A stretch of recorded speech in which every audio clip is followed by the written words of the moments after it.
dan ia pun mengatakan bahwa Tegar merupakan orang yang beruntung karena dapat melihat kota mereka.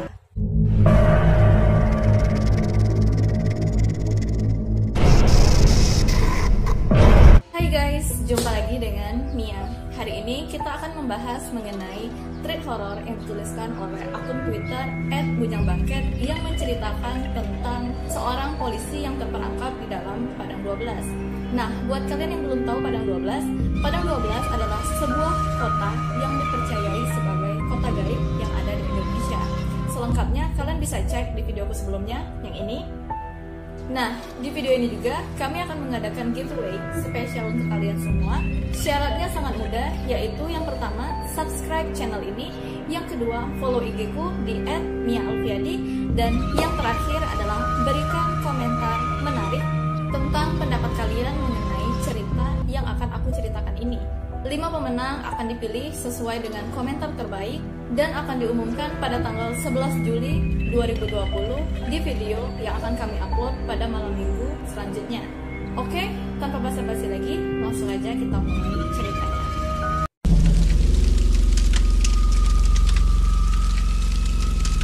Cerita ini bermula ketika Tegar, seorang polisi di daerah Ketapang, pada malam itu baru saja pulang bersama temannya yang bernama Suryo melalui jalan yang melintasi Padang 12. Nah, ketika di jalan ini, si Tegar ini merasa sangat kebelet untuk buang air kecil. Lalu ia pun meminta temannya, Suryo, yang mengendarai mobil pada saat itu untuk berhenti sebentar agar ia bisa membuang air kecil. Tetapi, si Suryo ini yang mengetahui daerah tersebut menolak untuk berhenti. Namun, Tegar yang tak percaya sama sekali dengan hal-hal mistis bersikeras untuk berhenti, dan ia pun mengancam jika Suryo tidak berhenti maka ia akan loncat. Dengan terpaksa, Suryo pun menghentikan mobilnya dan menunggu di mobil sementara Tegar ke belakang. Nah, ketika si Tegar ini sedang buang air kecil, tiba-tiba suara mobil perlahan-lahan menghilang. Ia pun berpikir kalau temannya Suryo mematikan mesin. Ia berbalik, mobil yang mereka kendarai sudah tidak ada. Lalu ia pun berpikir kalau Suryo meninggalkan ia sendirian di sana. Kemudian ia pun segera mengeluarkan handphonenya untuk menelpon si Suryo. Tapi tidak ada sinyal sedikit pun di sana. Nah, yang dipikirkannya pada saat itu adalah bagaimana ia bisa bertahan sampai besok pagi, dan ketika hari mulai terang, ia akan mencari jalan keluar dari tempat tersebut. Ia pun berharap agar dapat menemukan gubuk untuk ia beristirahat malam ini. Langit yang sangat cerah, bulan purnama pun terlihat sangat jelas di malam itu, membawa ia menemukan jalan setapak yang dikelilingi dengan pepohonan yang rindang. Lalu ia pun berpikir, mungkin jalan ini membawanya menuju rumah seseorang. Ia pun terus berjalan sampai ia menemukan sebuah gubuk mirip dengan pos ronda di tepi jalan tersebut. Ia pun segera membaringkan tubuhnya karena sangat lelah dan mulai memejamkan matanya. Lalu kemudian Tegar pun mendengar langkah kaki yang berusaha untuk mendekat. Ia pun segera duduk dan mendapati seorang bapak tua sedang berdiri di dekatnya. Bapak itu pun berkata bahwa Tegar tidak boleh tidur di situ karena gubuk itu sudah ada yang punya. Lalu ia pun menawarkan Tegar untuk menginap di rumahnya. Tegar pun setuju dan mengikuti bapak itu dari belakang yang berjalan di depan dengan setongkat kayu.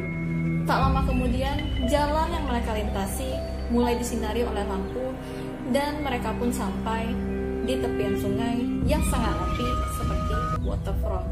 Tegar pun merasa sangat takjub karena ia sama sekali tidak mengetahui bahwa di tempat terpencil seperti itu ada sebuah tempat yang sangat menakjubkan.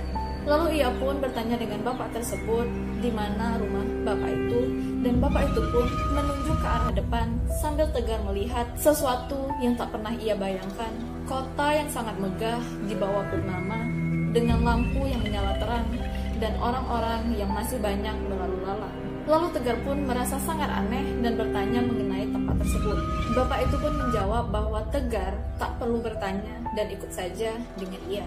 Tegar yang merasa bahwa ada yang salah serta-merta menolak ajakan bapak tersebut dan mengatakan bahwa ia harus pulang karena temannya sedang menunggu. Namun, di luar dugaan Tegar, bapak tersebut memaksa Tegar dan mencengkram tangan Tegar agar ikut dengannya. Tapi Tegar tetap menolak dan minta izin untuk pulang saja. Karena melihat Tegar yang selalu menolak, ia pun melepaskan Tegar, lalu memberikan Tegar sepotong kayu kecil dan mengatakan bahwa kayu itu akan membimbing Tegar untuk kembali ke tempat tersebut. Tegar pun langsung saja pergi dari tempat tersebut. Namun yang anehnya, jalan yang ia lalui tadi yang berupa jalan lurus tiba-tiba berubah menjadi jalan yang berkelok-kelok, becek, dan ditutupi dengan pepohonan-pepohonan yang sangat besar. Sinar rembulan pun tiba-tiba tertutup oleh pohon-pohon tersebut. Lama kemudian akhirnya ia pun menemukan gubuk tempat ia tidur tadi, dan segera ia berbaring di sana untuk memejamkan matanya. Namun tiba-tiba udara menjadi panas, dan ketika ia membuka matanya, gubuk tersebut sudah terbakar. Ia pun panik dan menghindar dari atap yang berguguran. Lalu ia meloncat keluar dari gubuk tersebut dan mendapati seorang berbaju hitam dengan mata merah menyala berdiri di depannya. Lalu sosok tersebut bertanya mengapa Tegar berada di tempat itu. Tegar pun menjawab bahwa ia tersesat, namun sosok tersebut tiba-tiba mencengkram tangan Tegar dan mengatakan bahwa Tegar harus ikut dengannya. Tegar pun menolak dan berusaha untuk melepaskan cengkeraman tangan tersebut. Lalu ia pun segera untuk berlari. Namun ketika ia berlari, tiba-tiba kakinya terkulai lemas. Ia pun terjatuh. Dan ketika ia terjatuh, ia melihat di depannya terdapat sosok-sosok kecil dengan liur yang menetes melihat ke arah Tegar. Lalu seketika ia pun berusaha untuk mengeluarkan handphonenya, namun yang ia dapati di dalam sakunya terdapat sepotong kayu yang diberikan oleh bapak yang tadi.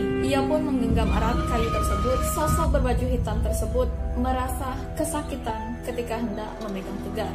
Tak lama kemudian seperti ada cahaya flash dari kayu tersebut dan semuanya mendadak putih bercahaya.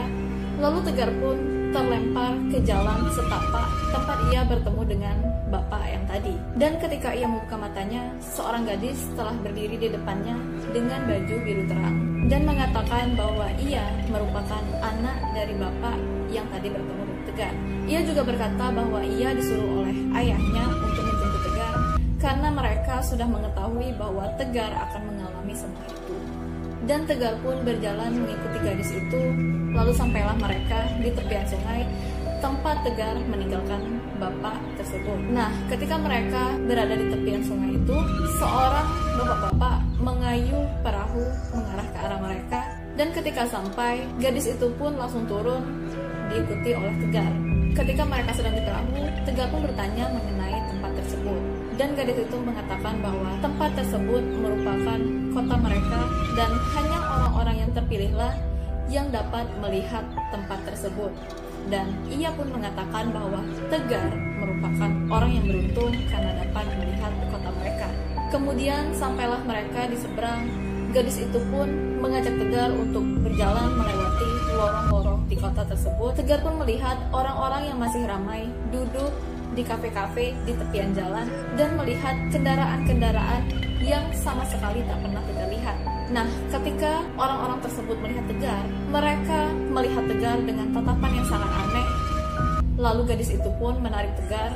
Lalu sampailah mereka ke sebuah kios, mendapati bapak yang tadi sedang memoles kayu dengan sebuah kain dan berkata kepada Tegar bahwa ia yakin Tegar pasti akan datang ke sana. Lalu ia pun segera menyuruh anaknya untuk mengantar Tegar ke kamar dan beristirahat. Karena Tegar merasa sangat lelah, ia pun segera memejamkan matanya dan ia pun tertidur. Keesokan harinya ketika Tegar terbangun, ia pun melihat di sampingnya sudah ada sepotong roti dan minuman beraroma jahe. Ketika ia hendak ingin meminum minuman tersebut, seseorang mengetuk jendela kamar Tegar. Dan ketika ia buka, seorang anak kecil mengatakan Tegar tidak boleh meminum dan memakan makanan dari tempat tersebut. Dan ketika ditanya Tegar, kenapa? Lalu ia pun mengatakan bahwa ia akan menjelaskannya, tapi tidak di sana. Ia mengajak Tegar untuk bertemu di tepian sungai, dan ia juga mengatakan bahwa Tegar tak boleh berlama-lama di tempat tersebut. Lalu ia pun keluar dan melihat tempat tersebut sangat aneh, sangat berbeda, dan sangat asing. Terdapat banyak sekali gedung-gedung yang tinggi, tapi orang-orang di sana merupakan orang-orang yang sangat pendek, banyak sekali kendaraan yang berlalu lalang di tempat tersebut. Lalu ia pun keluar dan mencari bocah yang menemuinya tadi. Ketika sampai di tepian sungai, dengan kota yang sangat ramai, sungai tersebut kebalikannya, sungai tersebut sangat lengang. Hanya ada satu orang bapak tua yang mengemudikan perahu dan bersandar di dermaga tersebut. Lalu ia pun mendengar bisikan dari bocah tadi. Ternyata bocah itu sedang bersembunyi di balik pohon. Segera ia pun menemui bocah itu. Lalu bocah itu pun mulai menceritakan tentang tempat tersebut dan mengatakan bahwa Tegar sama sekali tidak boleh berlama-lama berada di tempat tersebut karena tempat tersebut bukanlah tempat Tegar. Ia pun bercerita bahwa ia sama seperti Tegar, ia masuk ke tempat tersebut pada tahun 1990 di usianya yang ke-15 tahun ketika melewati Padang 12. Mobilnya mogok dan ketika menunggu mobil tersebut sedang diperbaiki, tiba-tiba ia hilang. Anak tersebut bernama Fatih. Fatih pun mengatakan bahwa tempat tersebut merupakan sebuah kota yang sama seperti kota yang dihuni oleh manusia biasa. Penghuninya pun sama, ada yang baik dan ada pula yang jahat. Dan banyak manusia yang dibawa ke sana. Dan ia pun menceritakan bahwa minuman yang diberikan oleh orang-orang yang di sana akan menghapus memori-memori di otak manusia. Sama seperti Tegar, ia tak meminum sedikit pun pemberian dari mereka dan mengatakan bahwa ia tak bisa keluar dari tempat tersebut karena bapak yang ada di dermaga tersebut tidak akan mengantarkannya menyeberang kalau tidak didampingi oleh penduduk yang ada di sana. Jadi itulah cara mereka untuk mengambil manusia dari luar dan dibawanya ke dalam kota mereka.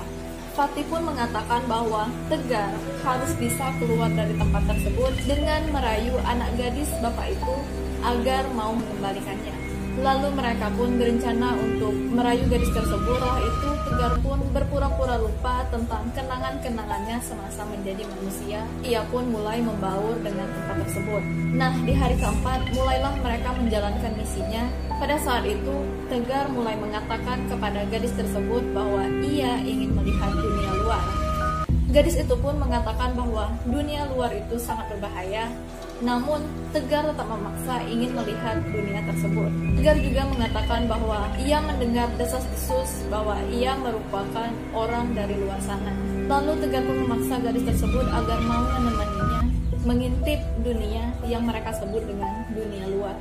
Nah, di malam itu mereka berjalan berdua bersembunyi-sembunyi agar tidak ketahuan dari ayah gadis tersebut. Ketika mereka sampai di perahu itu, terdapat seseorang berjubah hitam telah duduk di tengah perahu tersebut.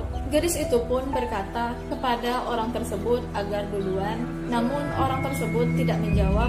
Lalu Tegar pun mengatakan kepada gadis tersebut kalau tidak apa-apa jika mereka ingin berbagi perahu. Nah, gadis itu pun segera memberi tanda kepada bapak pengemudi perahu tersebut agar segera mengayuh perahunya. Jadi, bapak tersebut akan mengayuhkan perahunya jika ada yang memberi kode. Tapi jika yang menaiki perahu tersebut manusia, ia tidak akan bereaksi, tidak akan mengayuh perahunya, namun tidak juga mengusir untuk keluar dari perahu tersebut. Tak lama kemudian sampailah mereka merapat ke tepian sungai tersebut. Tegar pun merasa sangat gembira karena ia telah dekat dengan kebebasannya. Dan yang lebih menggembirakannya lagi, seseorang yang ada di belakang Tegar, Fatih, ia telah melompat-lompat dan berlari, lalu Tegar pun mengikutinya berlari. Gadis tersebut bertanya kenapa Tegar berlari, dan Tegar pun menjawab bahwa Tegar ingin pulang.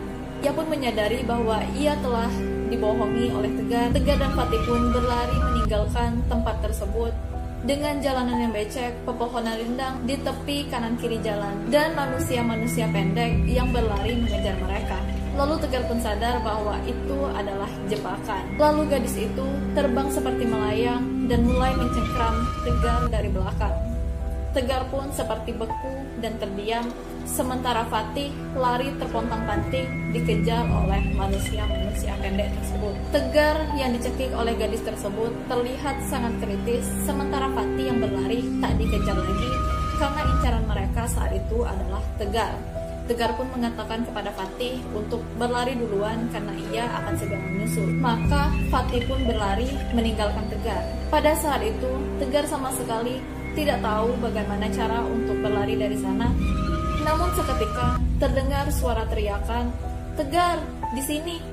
Ia pun segera berusaha untuk melepaskan cengkeraman dari gadis tersebut dan berlari sekuat tenaga ke arah suara tersebut tanpa menoleh ke belakang. Ketika sampai, ia pun melihat sebuah mobil sudah terparkir di sana, yaitu mobil patroli mereka, dan terdapat Suryo yang berada di sana. Lalu Suryo pun bertanya kepada Tegar, bagaimana Tegar bisa tersesat sejauh itu. Tegar pun balik bertanya, seberapa lama Suryo telah menunggu ia di sana. Dan Suryo pun menjawab bahwa ia baru menunggu Tegar selama 30 menit. Lalu Suryo pun bercerita bahwa ada seorang bapak-bapak yang mengatakan bahwa ia harus menunggu di sana karena Tegar akan keluar dari sana. Bapak tersebut adalah Pak Fatih, warga di sekitar sana. Pada saat itu, Tegar mulai memahami bahwa Pak Fatih yang disebut oleh Suryo merupakan Fatih kecil yang ia temui saat terperangkap di kota tersebut. Nah, setelah kejadian itu, setiap melewati Padang 12, ia tak berani sendirian karena takut mendapatkan panggilan itu lagi. Oke guys, jadi itu aja ceritanya. Bagaimana menurut kalian? Apakah kalian percaya dengan cerita ini? Ataukah ada di antara kalian yang pernah mengalami cerita serupa seperti cerita ini? Silahkan tuliskan komentar kalian di bawah semenarik mungkin, tapi jangan sampai menyakiti hati orang-orang yang terlibat di dalam cerita ini, karena cerita ini merupakan kisah nyata yang benar-benar dialami oleh orang-orang di dalam cerita ini. Oke, itu aja. Jangan lupa untuk like, comment, dan share video ini jika kalian menyukainya. Dan buat kalian yang belum subscribe, silahkan di subscribe. Jangan lupa juga untuk mengaktifkan loncengnya agar kalian mendapatkan notifikasi ketika aku mengupload video baru. See you in the next video. Bye bye.